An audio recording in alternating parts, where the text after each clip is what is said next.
మీకు ఇష్టమైన లీడర్ మీ Janasena leader deputy CM, మరి ఈయన గురించి ఏం మాట్లాడతావు అన్న? చెప్తున్నాను కదన్నా, నేనైతే పవన్ కళ్యాణ్ విషయంలోనైతే నేను ఒకటే క్లారిటీగా ఉన్నానన్న. మనకు స్వతంత్రం రాకముందు మన ఫ్రీడమ్ ఫైటర్స్ ఉన్నారు. ఫ్రీడమ్ ఫైటర్స్ పక్కన మనం నిలబడలేదు ఆ రోజు. సో ఆ అదృష్టం ఈరోజు నాకు వచ్చిందని నేను భావిస్తాను.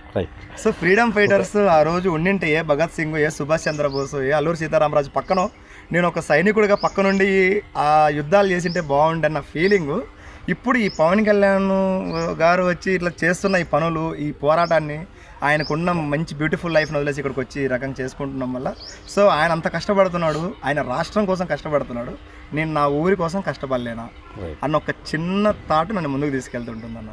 సో ఓకే, మరి ఇప్పుడున్న సర్పంచ్ ఎలక్షన్స్కి ముందుకు వస్తారు కాబట్టి మీ గ్రామానికి సంబంధించి ఇప్పటికీ అంటే మీ గ్రామంలో ఇంకా ఎలాంటి సమస్యలు ఉన్నాయని అక్కడ తెలుసుకున్నారు? ఒకవేళ సర్పంచ్గా అన్ని అవకాశాలు వచ్చి ఒకవేళ విన్ అవుతే మెయిన్గా మీ గ్రామానికి సంబంధించి ముత్తుకూరు విలేజ్కి సంబంధించి ఎలాంటి సర్వీస్తో ఫస్ట్ అంటే ఎలాంటి అభివృద్ధి కార్యక్రమాలకి ముందుకు వస్తుంటారు మీరు?